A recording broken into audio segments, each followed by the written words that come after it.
Right. Hello and welcome your faces to episode 46 of the ReptiChat podcast, the 112th most popular podcast for people that enjoy cheese and crackers whilst listening to jazz music. Quick bit of housekeeping, as always, before we get started. Patreons. Patreons, you guys and girls are on that screen now. A massive thank you to all of my Patreons. Without you, the podcast probably would have finished after 10 episodes. So thank you very, very much for the continued support. Now, folks, are you thinking about joining the Patreon?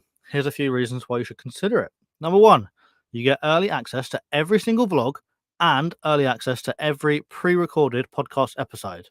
Two, you get to know who the confirmed podcast guests are before anybody else. Number three, Patreons get an opportunity to ask questions to all of the guests. Four, there are stickers.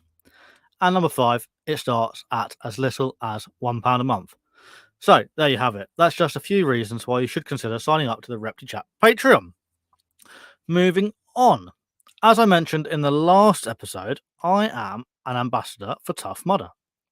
Now, if you want to have the most fun you've ever had with your clothes on, then I highly recommend having a go at Tough Mudder. You can use my code, which, if I push the right button, should be on screen now, to save yourself some pennies. And if that doesn't convince you enough, I may or may not, I definitely do, have a couple of free tickets knocking about. So if you think you want to do one, you haven't maybe got a team, you want to do it, like you want to come and run with me, drop me a DM and we can go for a splash around in the mud together. And yeah. Anyway, back to the podcast. Today's guest is a little bit different. To our usual guests anyway, because they aren't a reptile keeper or an exotic animal keeper. Rather, they're a wildlife enthusiast, a non-natives expert, a photographer, a YouTuber, and part of the BBC Creator Lab. So please welcome James Cook, better known as Wildlife with Cookie.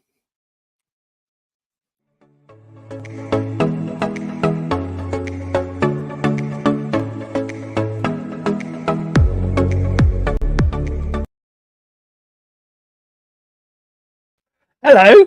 Hello. James, it's lovely to have you here today. Thank you very much for coming on. How are you, my friend?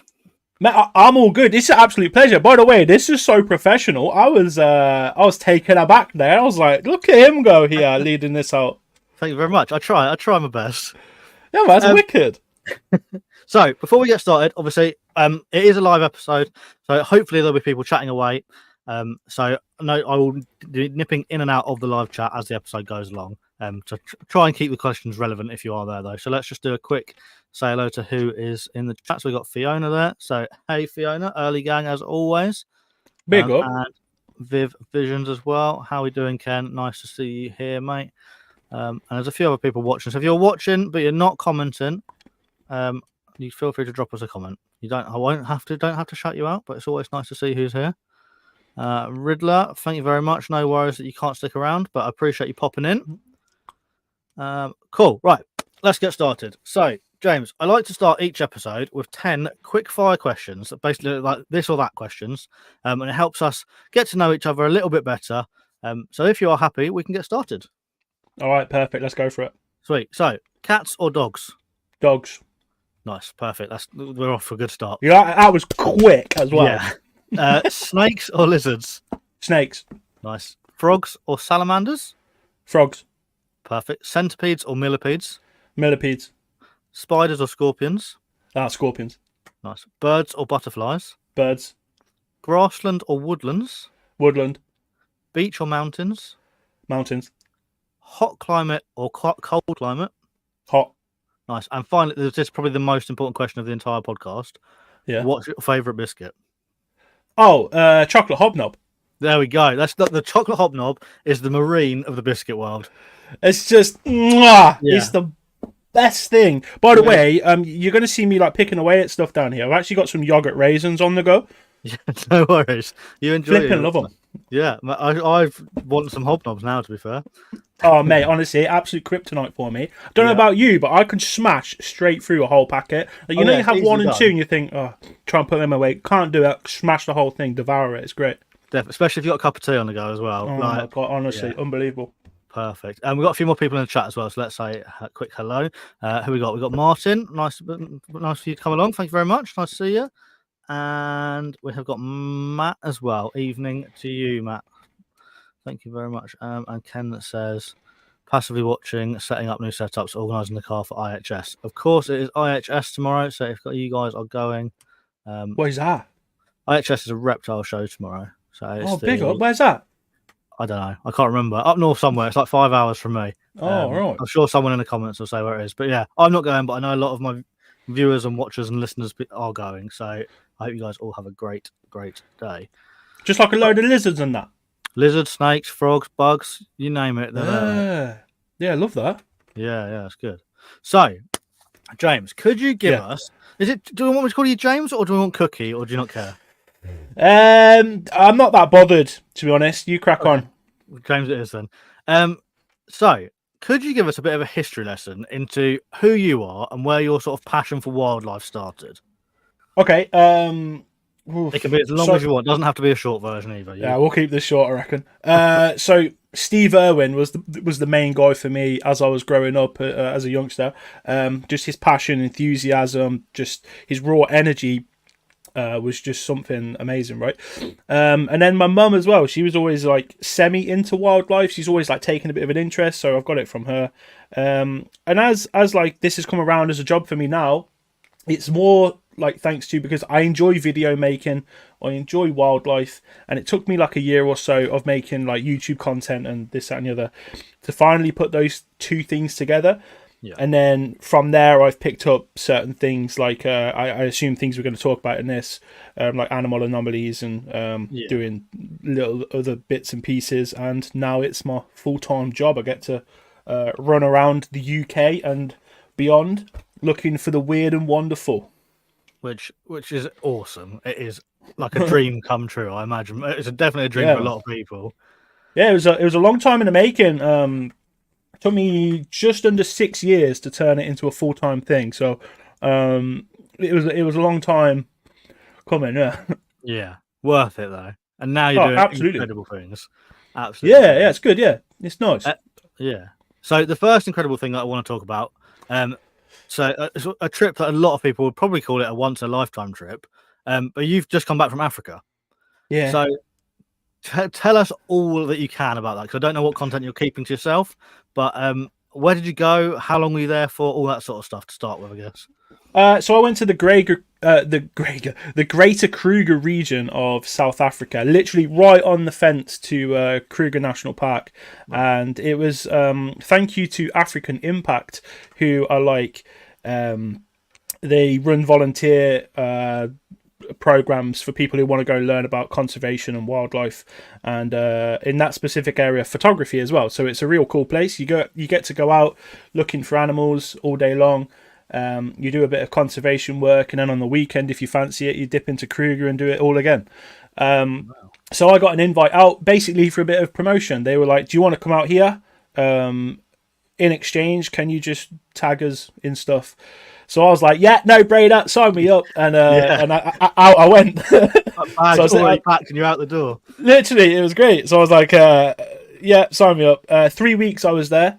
And I saw a lot of stuff, good stuff, bad stuff, just stuff everywhere. So one of my main takeaways from Africa is I wasn't expecting to see as much wildlife as I did, in terms of like you could go for a walk around a field in the UK or anywhere actually, and you might be lucky to see the odd like exciting bird or the odd mammal or something like that, right? Like it's a highlight if you see a fox or a badger or a deer if you go out for a walk in this country.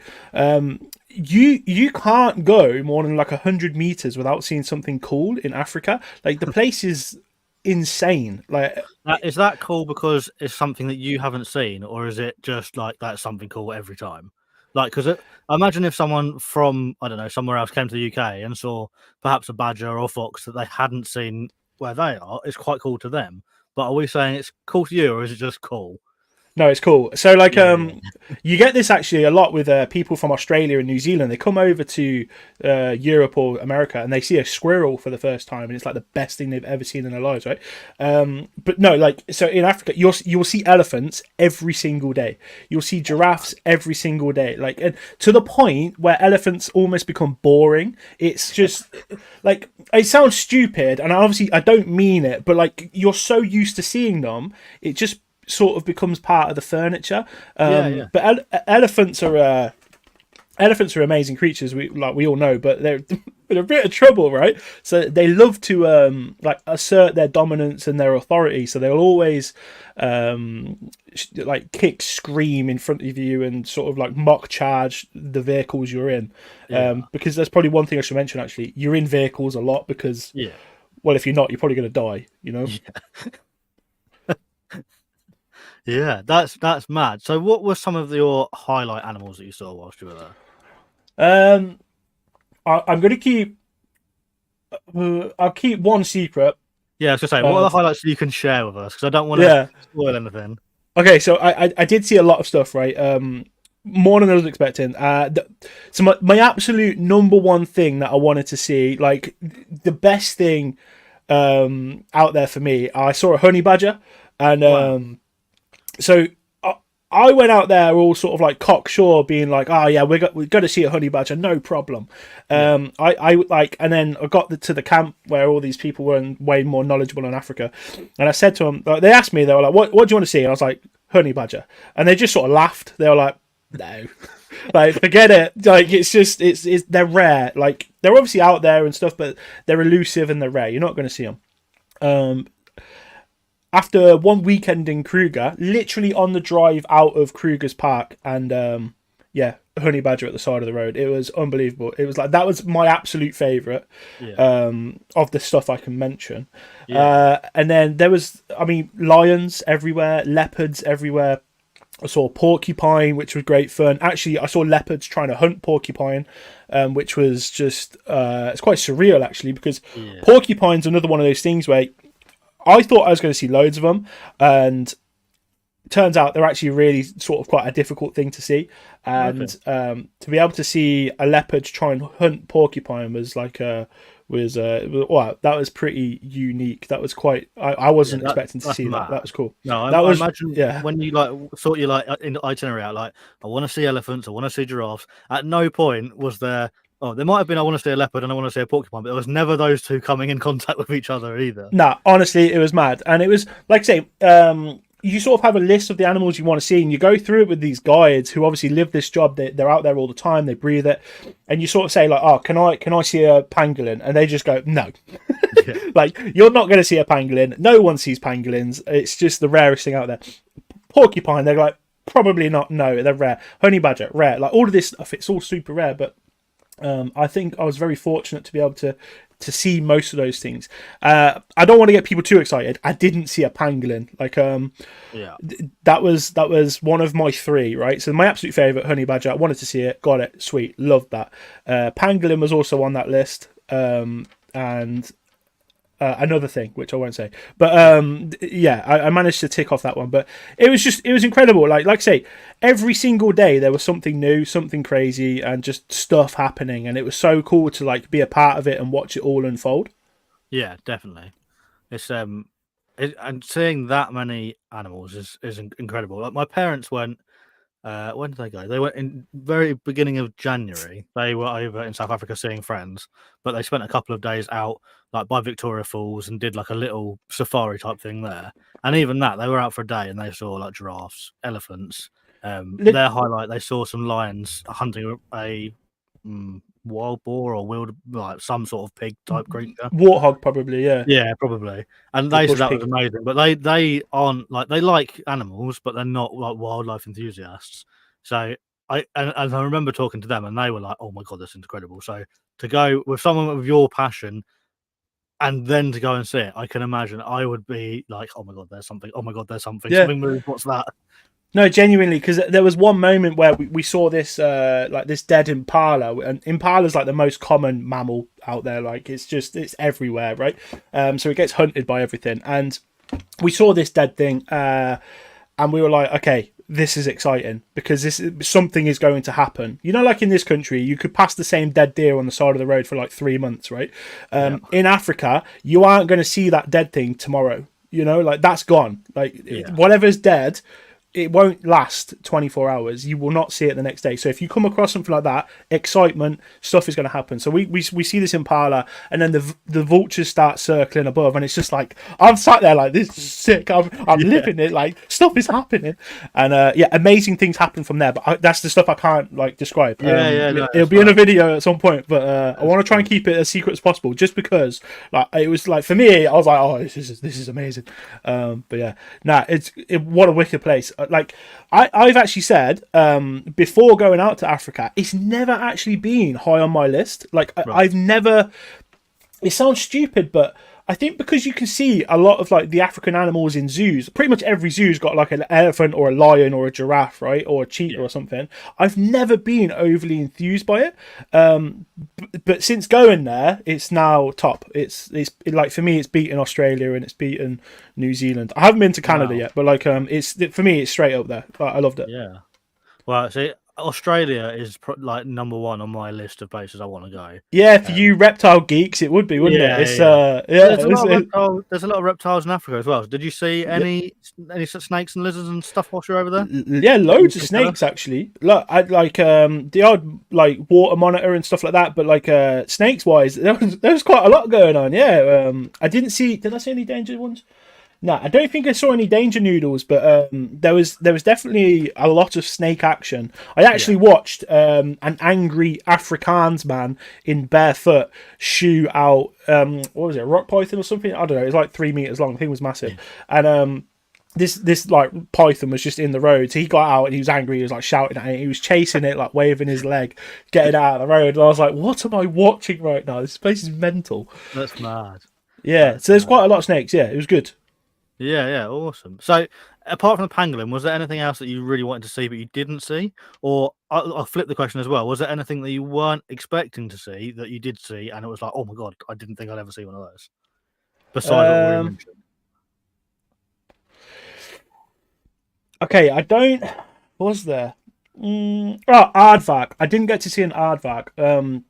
So that was one that I was like, oh, I really would like to see one of these. But being nocturnal and sort of like quite elusive, that was one that evaded us. Yeah. Unfortunately, I would have loved to have seen it. Was there anything else? There was. I fell in love with a lot of birds out there actually, of the avian kind. Like there's this bird called the lilac roller, and I'm led to believe it's like the most photographed bird on the planet or something. I've never heard of it, right? But like and they're common, but it's just like, you just look at this thing and think, Jesus, like it's so beautiful. It's like bright blue, purple, like unbelievably like looking thing. I've actually just seen a comment come in, by the way, by Martin Larkin, and say they saw a tern that had not been spotted in that area before. Thank you, Martin. That's a great shout. So I completely forgot about this. So I literally not even like an hour in the lodge. We got off the plane. I saw a giraffe flying in, wicked, right? There's like warthogs at the side of the road as we're driving to the lodge. Just to be clear, you saw a giraffe when you were flying in. The giraffe, no, they weren't flapping or anything. Like, the animal's impressive, but the giraffe can't fly. Yeah, imagine, that would be crazy. So this. Where am I? So we get to the lodge. We're sat down. We're just getting like an induction, having a chat, and we're sat in this bar area which overlooks the Oliphants River. And I noticed this bird like flapping in and around, and I'm looking at it. I'm like, what is that? Trying to ID it, and I'm like, I'm pretty sure that's a tern. So everyone looks, and then they're all like, what is it? Because they've never seen this bird before, right? Like, there's obviously a lot of birds there, like vultures, raptors everywhere, all this sort of stuff. They see a lot of the birds going up and down the river. They've never seen this one before, so everyone got excited. And I'm like, I'm pretty sure this is a tern. And like the same sort of terns we get in the UK. Literally a common tern. Like, it's so boring for this part, for this part of the world. Such a boring bird. So this girl who's there, she's an intern. She photographs it as like record shots, and because there's quite a few different terns in that like part of the world, and they all look the same, and it's like the warblers, they all look similar, right? Yeah. So she sends it off to get ID'd, and the people that ID it, they come back and they're like, yeah, this is a common tern, where have you seen it? And we sort of say the location, and they're like, what? Are you sure? We're like, yes, it's outside of our camp. And they start freaking out. And basically, it's the first ever record of a common tern in the Limpopo region of Africa. And that was pretty special, because it was like literally not even an hour at the lodge, and yeah, I was the geezer to spot that. So that was like that was pretty class, like just complete fluke, but it was just unbelievable to see it. And obviously, like, I wasn't bothered because it was like common tern. Do you know what I mean? It's a seagull. Like, it's a seagull in my head. I don't take a second look at it. But out there, they were freaking out, man. So that was quite special. That was nice to be a part of. Yeah, that's really cool. I like that. Yeah. Yeah, and like you say, it's something that here you go, there's a turn, that'll do. Like, move on to the next thing. I wouldn't even bother trying to ID it. I do not care. But like over there, I just sort of saw a weird looking bird, and I was like, is it a turn? Yeah, and then just everyone freaking out. It's just weird. Fantastic. So I know obviously it was probably very different like day to day whilst you were over there, but could you walk us like through a day whilst you were in Africa? So yeah, go for it. Okay, so you wake up usually about 5:30 in the morning, and then 6 till 10 is either a game drive, which is basically you're in a vehicle, you go looking for wildlife, or it could be camera trapping or conservation work, which involves like wire removal of like old fences, removing invasive species like cactus, for example, and a whole host of other things. So that's usually 6 till 10. You get back, and there could be a workshop with photography, or there could be some like camera trap data entry. And then 12 o'clock you have your lunch, and you got like a free hour of just sort of hanging around. And then usually between 1 and 3, there's more workshops. There's more like master classes. There's more like research based stuff. And then at 3 o'clock till 6 is usually another drive, so your second drive of the day. And again, could be game drive, research drive, which is like where you start taking the data of the animals that are out there. So whatever you see, you have to log it. Then you log its coordinates, you log what it is, what species, what sort of gender, all that sort of stuff. You log it. 6:30 dinner, and then usually that's it for the night. There might be activities or something, or you have a night drive, which is you going out in the pitch black with spotlights, like looking for stuff, and that's when that was the excitement for me. I was like, yeah, let's get on the night drives, because you never know. You might see aardvarks, honey badgers, you could see leopards in trees and all sorts. It was crazy. I loved a night drive. I imagine it's like pitch black out there as well. Like I mean in the full moon though, like it's really quite bright, and actually with the full moon, poaching goes up like 60% because of how light it is. So like poachers find full moons to be really like accessible for them, because they don't need torches.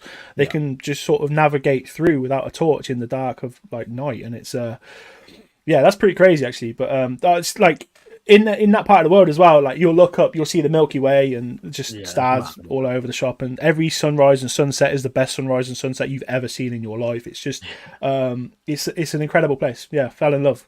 Awesome. Well, we'll start moving away from it in a minute, but I've got a few more questions to touch on. So if hopefully people are listening and they're inspired and they want to go and join in the fun, but I can imagine it's not as simple as going on lastminute.com and just booking a like trip to Africa. So how, if they're listening, they want to do it, how would they go about doing what you've done basically? So it's not as simple as that, obviously, but it's if you go to africanimpact.com, this is who I went with. You can just go on their website, and there's loads of different things in loads of different places. So like if you want to go Zanzibar or Cape Town or Kruger, that sort of thing, right? Find the thing that interests you the most, and literally you just apply. And as long as you meet the criteria of are you over 18 or whatever, do you know what I mean? It's like a very easy criteria. It's not like anybody can go, as long as you're going for the sort of like the right reason. So you apply for it, they'll accept it, and then they'll work it out with you, like what do you want to get out of it and how long do you want to be there, sort of thing. And yeah, it's pretty easy. It's pretty nice because the people like who sort of look after that sort of thing are there in Kruger, so they like walk you through it. They pick you up from the airport, sort you out, everything. It's class, yeah. Perfect. And the last question before we move on to the next topic. Actually, there's two. So Go on. The second to last. If people want to do the same trip, is there anything that you think one is either a must do or one like something that you did that you're like, there's probably they don't need to do that bit? Okay, yeah, this is actually a good question because I've got an answer for both, right? The must do is go into Kruger National Park itself and like hire a car for a few days, like over the weekend, and just drive and see stuff, because you will probably like approach something, like you'll probably approach like 4 or 5 cars in the road and there's something there, so it's the excitement builds. Or you might get lucky and see a leopard just walk in front of you, or a lion. That's what happened to us. It was pretty crazy. Kruger self-drive, definitely do it if you go. And the one thing I did, which I wouldn't do again, I don't really think people need to experience it, is we did a rhino dehorning, and it sounded good in my head. It was sold to me and I didn't like it. It was a bit harrowing. Like I was there mainly as just like a video guy, so I didn't like take part or anything like that. Like I was there as spare hands if I was needed, but I didn't need to be. But it was like I could see why people would want to do it, but it wasn't all it's cracked out to be, and it's very expensive. So I wouldn't. Yeah, like if people like ever get the opportunity, obviously make your own decision. But personally, I wouldn't do it again. No, fair enough. And last question before we move on: are you going back? If someone invites me, Yeah. No, yeah, like if I get an invite, mate, sign me up. I'll be there. It's definitely not a one and done. No, absolutely not, man. I loved it. Like I want to see a pangolin in the wild, and I want to see some of the other things that I didn't get to see, like aardvark. And I may have an opportunity to go to Namibia later this year, but that's very much like on like very early stages of being planned. So that might happen. And if that's the case, then yeah, sign me up. I'm going. Yeah, that's awesome. Cool. Right. Moving on to the next topic. I want to move on to the BBC Creator Lab. Now, I know a lot of the listeners, viewers have got a passion for animals, and not just the pets they keep, but like wildlife as well. And for some reason, the love of animals very often coincides nicely with like photography, videography. And let's face it, if that's your sort of hobby and you want to progress, then things like David Attenborough on like his BBC series or stuff on Nat Geo, it's all like the holy grail. And you have definitely got yourself a foot in the door with the BBC Creators Lab. So what is the Creator Lab and how did you get involved with it? So the Creator Lab is basically digital creators like myself, and the BBC are looking at trying to find a new talent pool or trying to access new talent and people that can bring fresh ideas, essentially, and people who've got audiences that they can sort of like collaborate with, right? That's what the BBC Creator Lab is. I got involved with it really fortunately, actually, because a friend of mine who makes YouTube videos called A Shot of Wildlife, Liam, he just messaged me on Instagram one day. He's like, have you seen this? I think you'd be good for it. Maybe you should apply. And I had a quick look at it. I was like, yeah, why not? And that was in like August or September last year. So I thought, yeah, go on, then I'll have a go.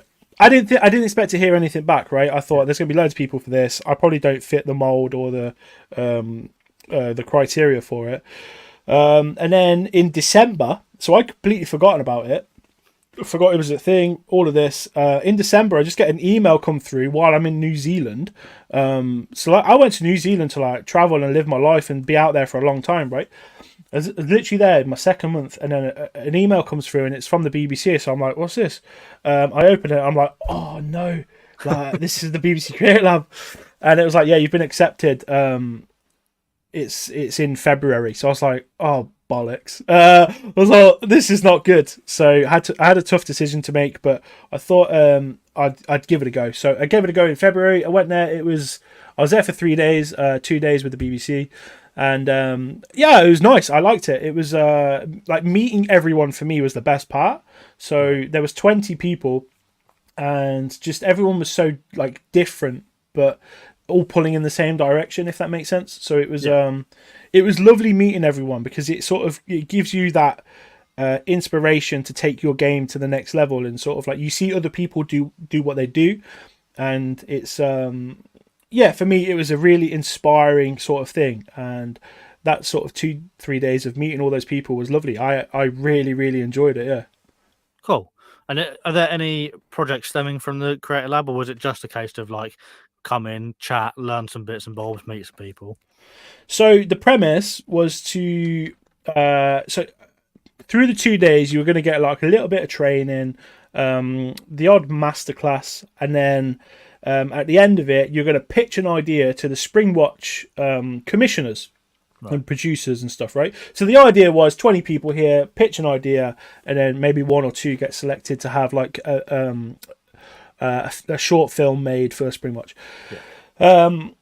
So yeah, I went with my thing, which is Animal Anomalies, and I sort of pitched that. They didn't take it, but that's fair enough. But they did take a couple of people for the main show. I think they took one person for the main show, which was Roxy the zoologist.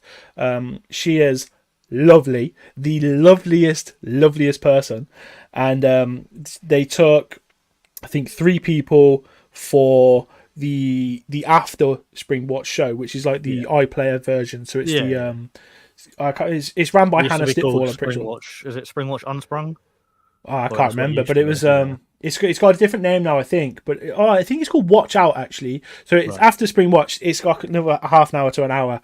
So they picked 3 people for that on the digital side of things, and I think that's it. So I've had an opportunity to promote like the BBC Mammals.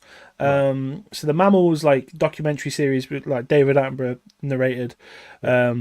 They got at me to promote that, but yeah, since Creator Lab, that seems to be all that's happened. But it was a nice experience for sure. Yeah, it was good. Definitely.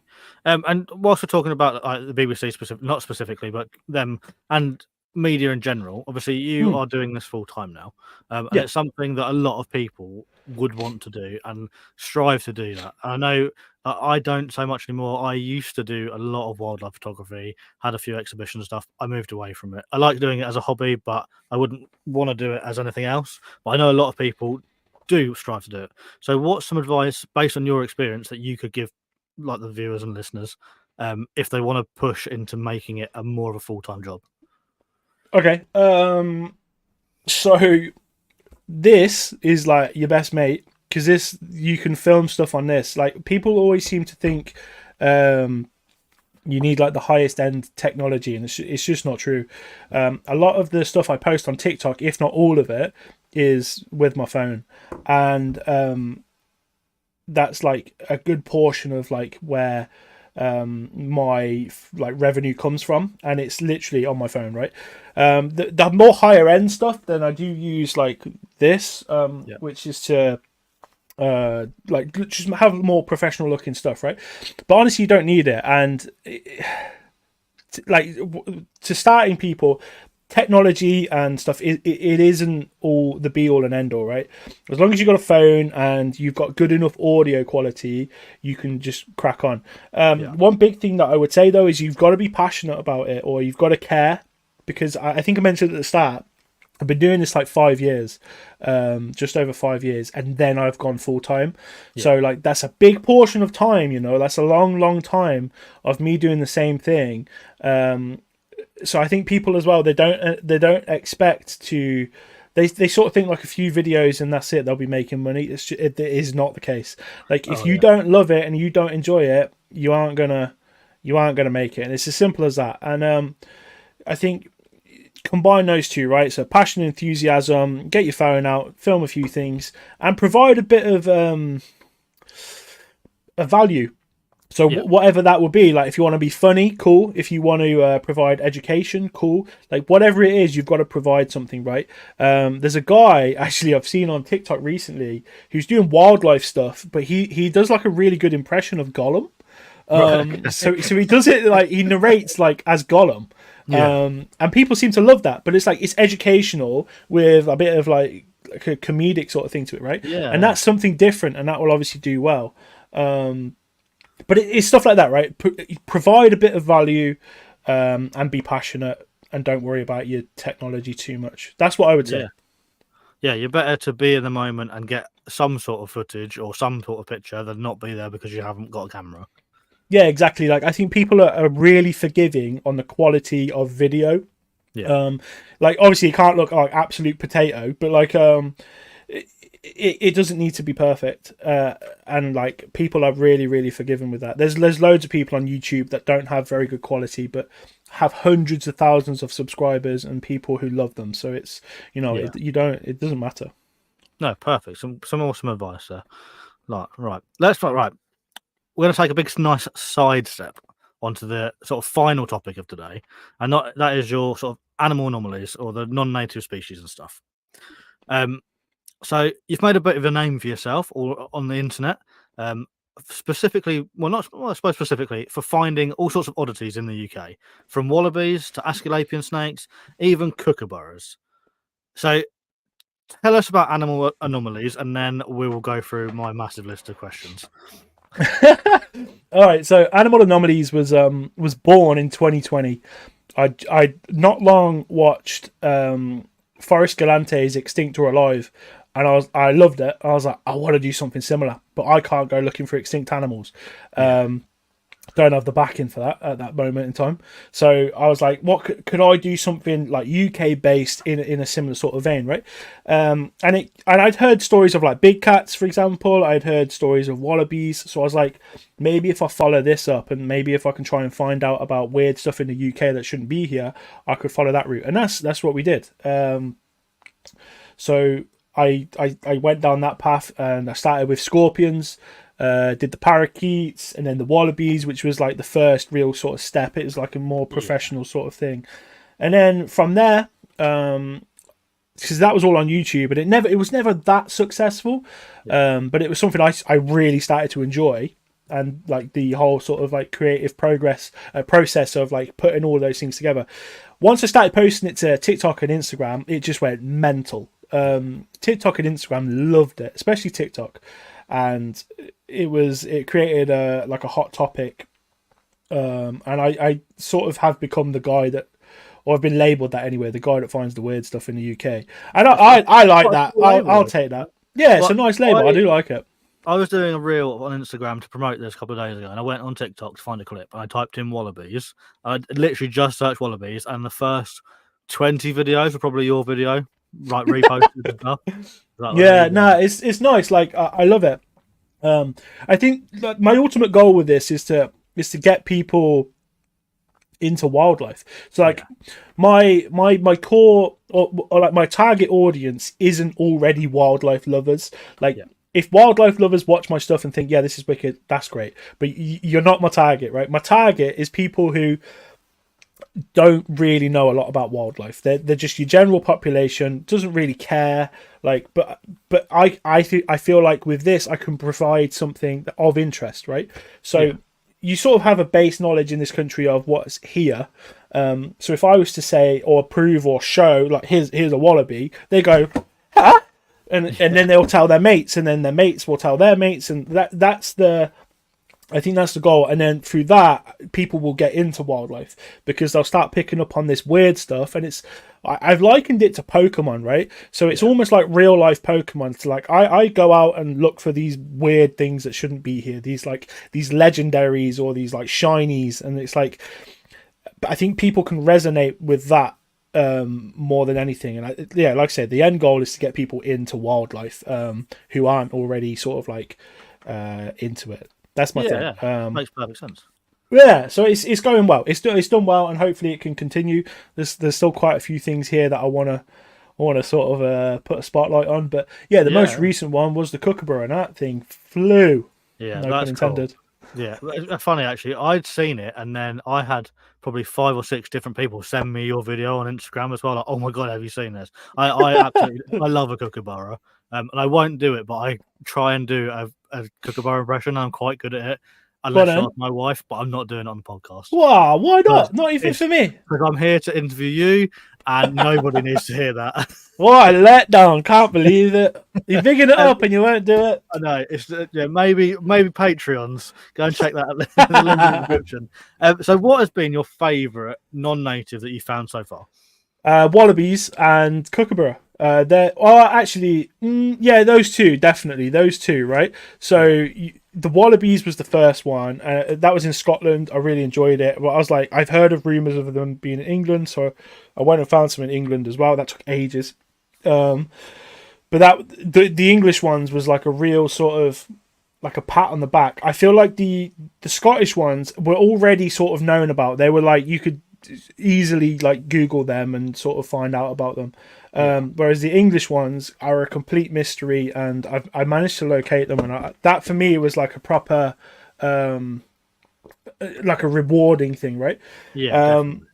Similar with the Kookaburra. So I've been seeing photos on Facebook of like people just being like, what is this? And it's like a bird on a telephone line or something like that, and it's like, what I know what it is, but I'm like, where is this? What's going on here? So it's like, and I thought I'd just delve into that and sort of get to the bottom of it. And yeah, that's the recent one. I loved it. Like the place where this is all like taking part is Kookaburra in like just near Dumfries in Scotland. What a gorgeous place. What full a name as well, isn't it? Oh, it's great, right? Because it doesn't read Kookaburra. Like if you read it like as just like an English person read it, it's spelt like Kirk Cudbright. So it's a bit like, okay, the Kirk Cudbright Kookaburra. It's not as good.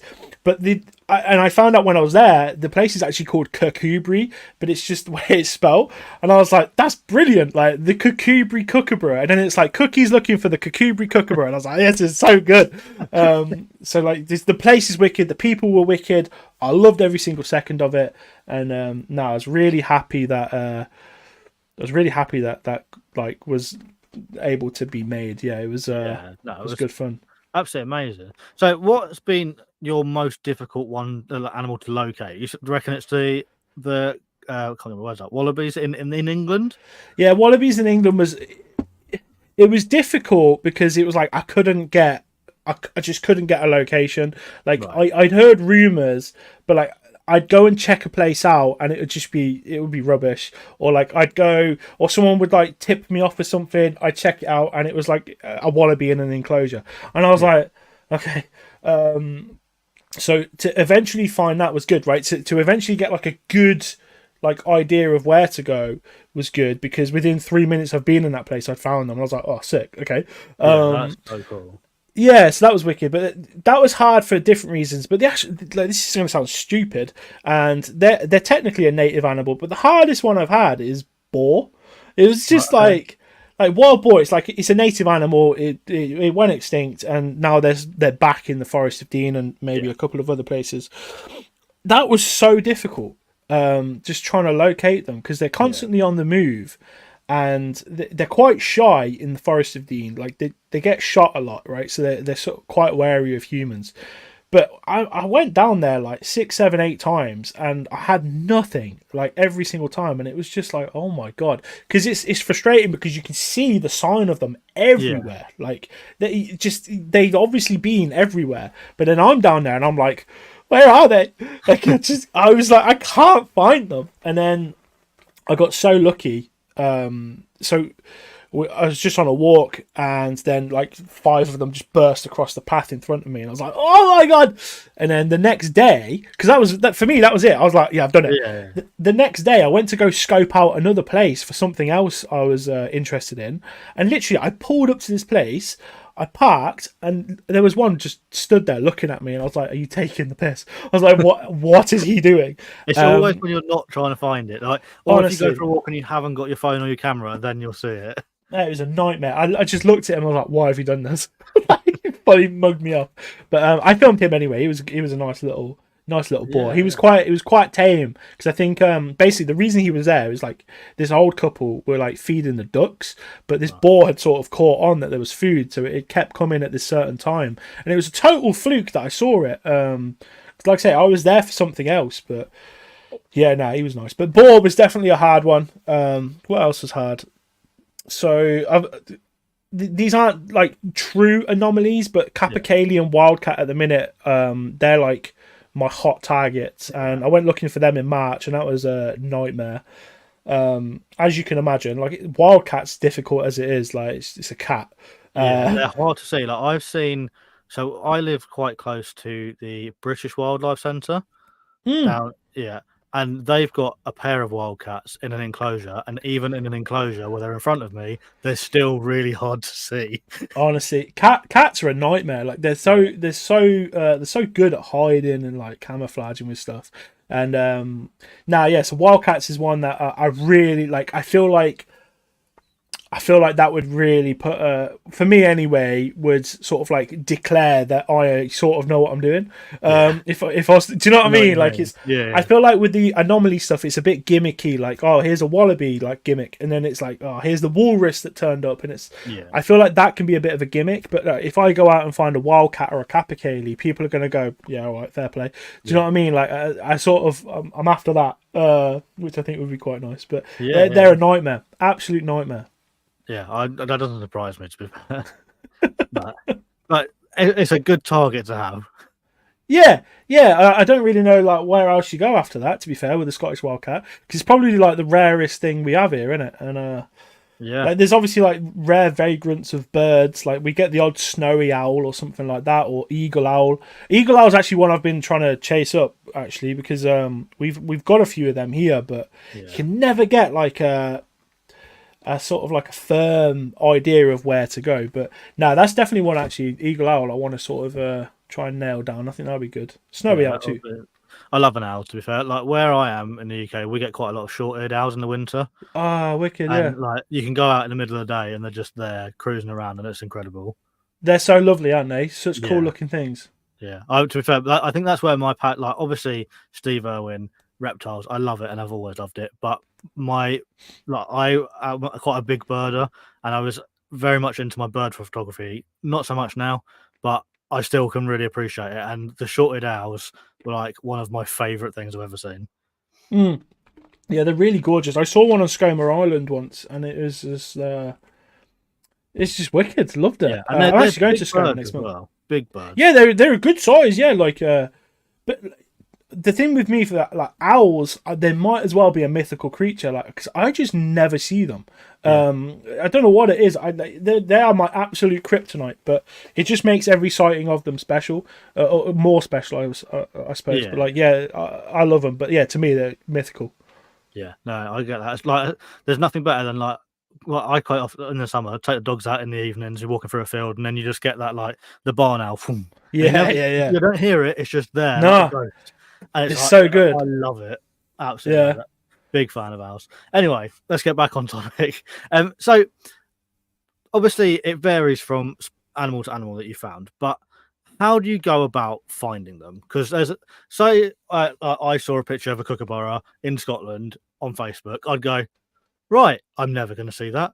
Like, even if I wanted to go and find it, like, for starters, it's a bird, so they can fly. So how do you go, there's a kookaburra, I'm going to go and find that kookaburra? So, okay, well, let's use the kookaburra, for example.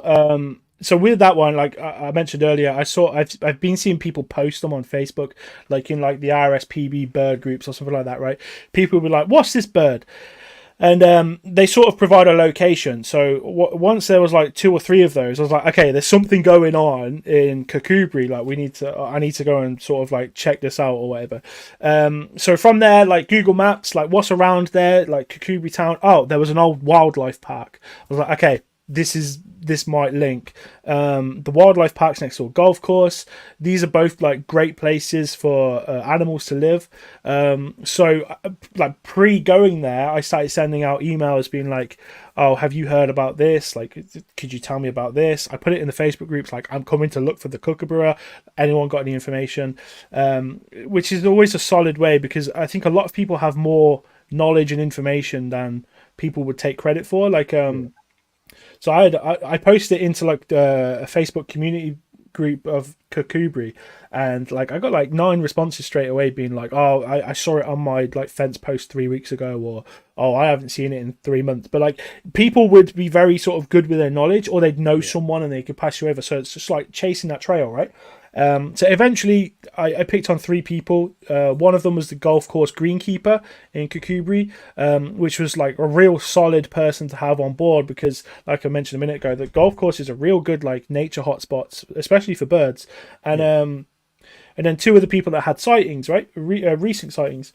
So while I'm there in Kookaburra, so this is obviously the pre work is done, the pre research is done, right? Like I sort of vaguely know that it could be around the golf course or the old wildlife park, but they do frequent this area. So it's about going there, talking to people, and I say this a lot, but the biggest component to finding these things is talking to people. Yeah. So just your average like member of the public. Now, 9 times out of 10 or 99 times out of 100, they might have heard of something, but they can't give you any information in terms of like it's nothing of value. But I don't care. I'm looking for the one nugget, the one like golden ticket to potentially finding these things, and people out there have them, man. But like while I was in Kookaburra, I didn't necessarily get the golden nugget that I was after, but I sort of got pointed in the direction of 3 places. So all I ended up doing was circumnavigating these 3 places. I had the golf course greenkeeper on side as well. So while he was working at the golf course, if he saw them, he would get in touch. And eventually that's what ended up happening, right? So the golf course greenkeeper, his name was Bradley, top fella.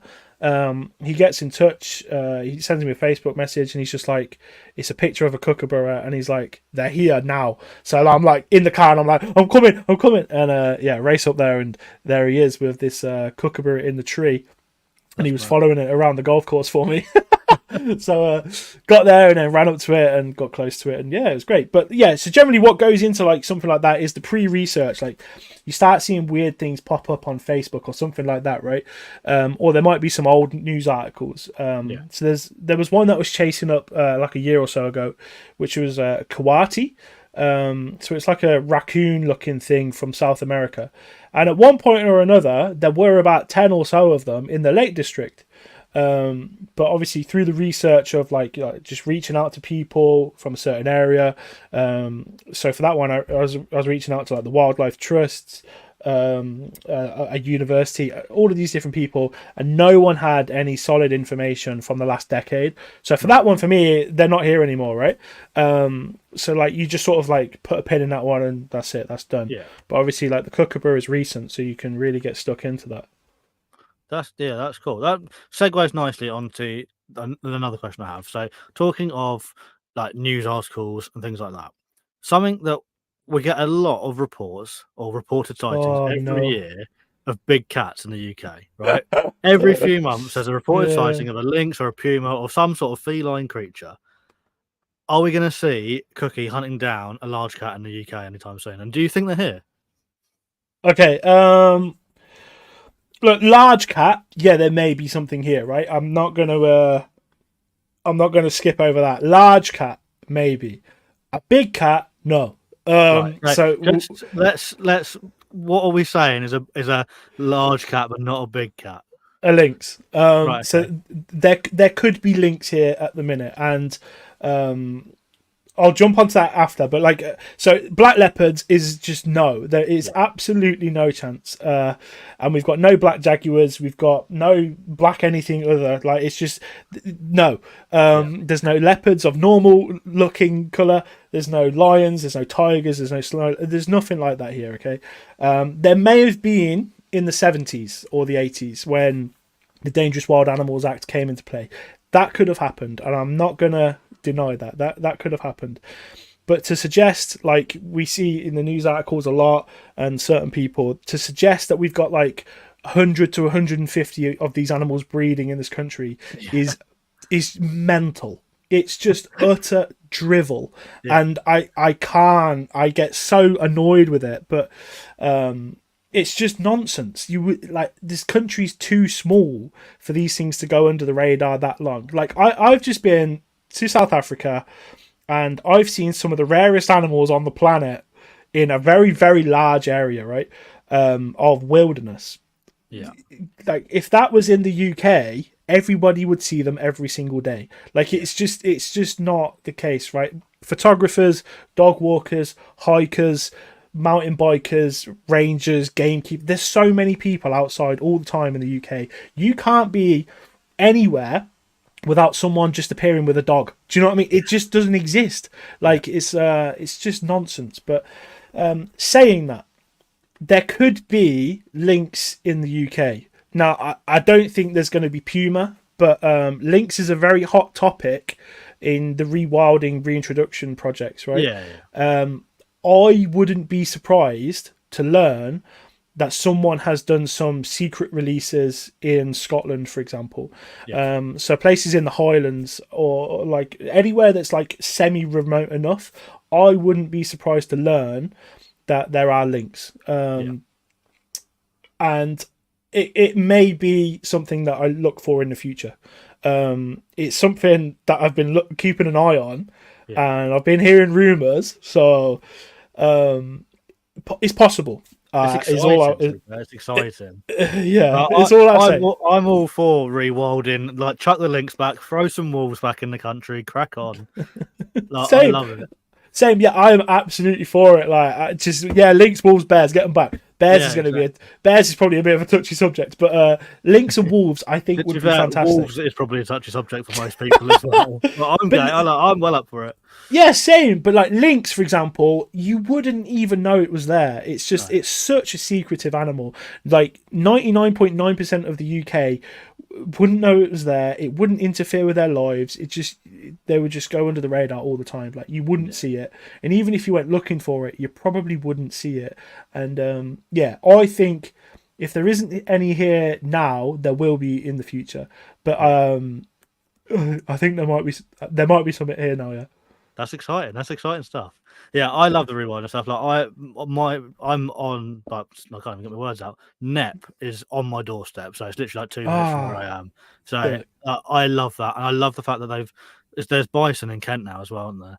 Which is another really cool thing. So I think bring them all back. Everything that we as people got rid of, bring it all back.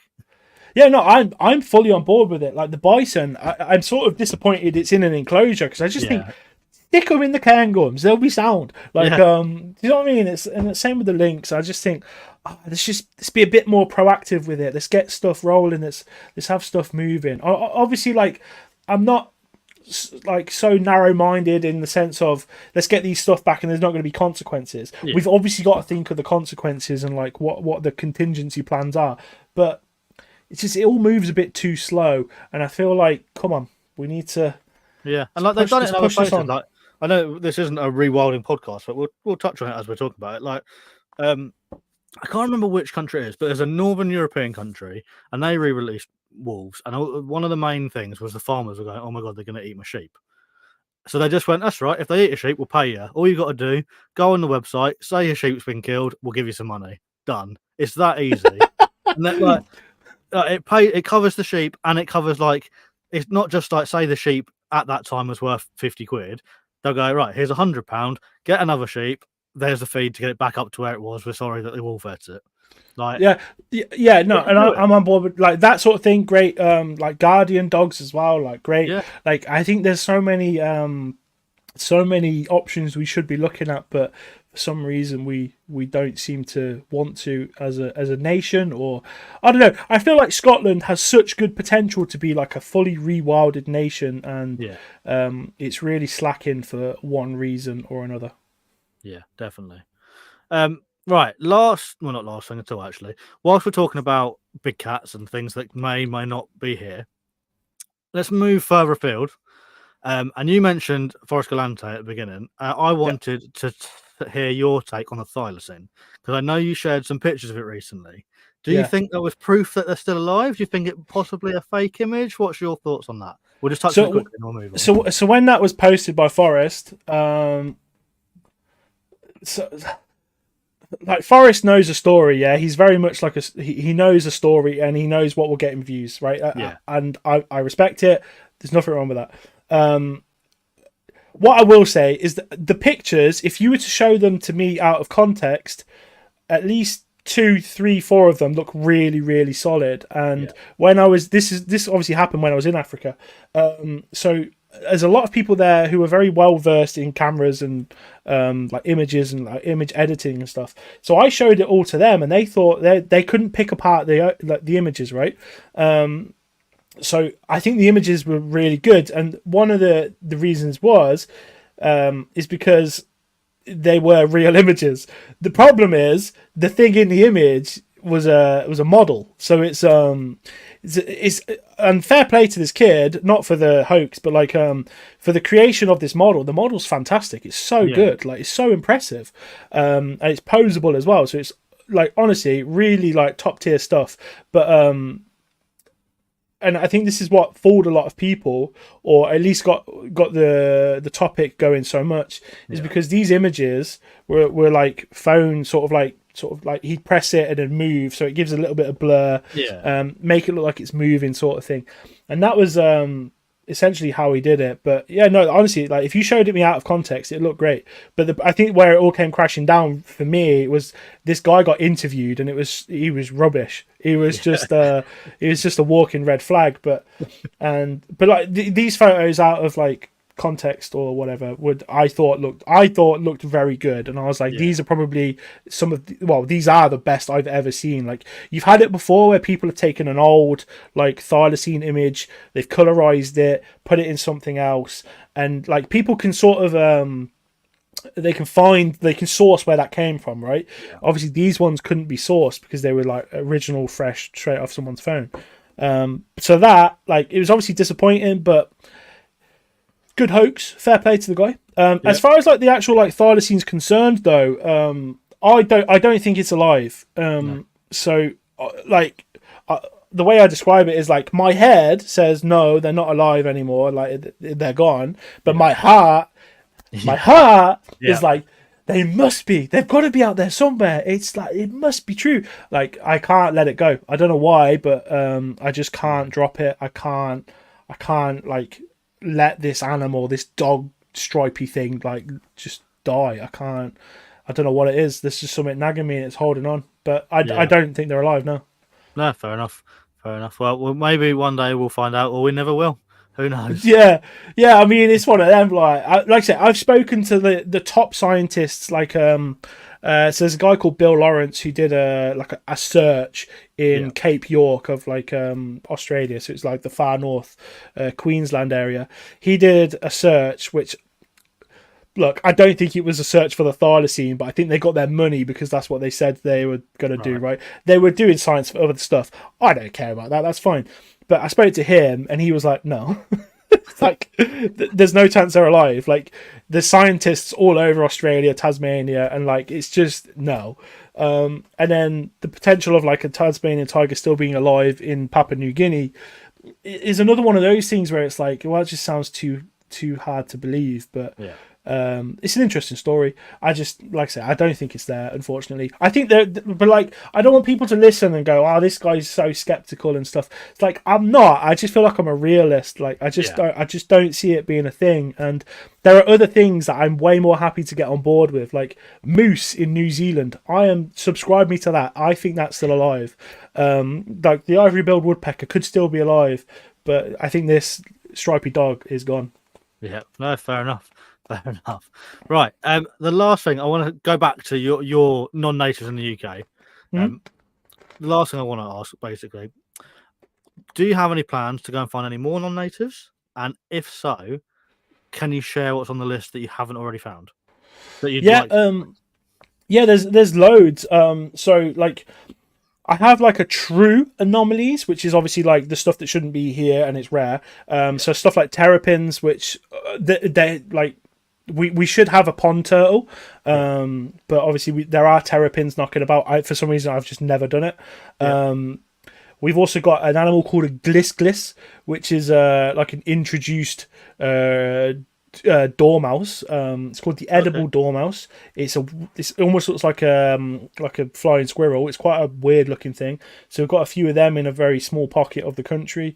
Raccoon dogs as well. So tanuki. They are possibly knocking about. That's another one. True anomalies. What else am I thinking of? then we get into things like orca. I'd love to see orca and basking sharks here, and I'd actually I'd love to look for seahorses, but people like they're a real sort of like you can't film them. It's illegal. So it's Okay. like yeah, seahorses have got mad protection. So I'd love to see seahorses, but like because I think like people sort of forget that. Well, they don't know that we have seahorses here. I think people just think it's a tropical water thing, but no, it's definitely something we have here, and I'd love to be able to show that to people. But yeah, I'm just trying to think of another one on the top of my head, but I can't really seem to think about. Oh, there was at one point there was a turaco or a turaco or however you want to call it, in London. And there's also like big parrots like macaws knocking about in the northern part of England.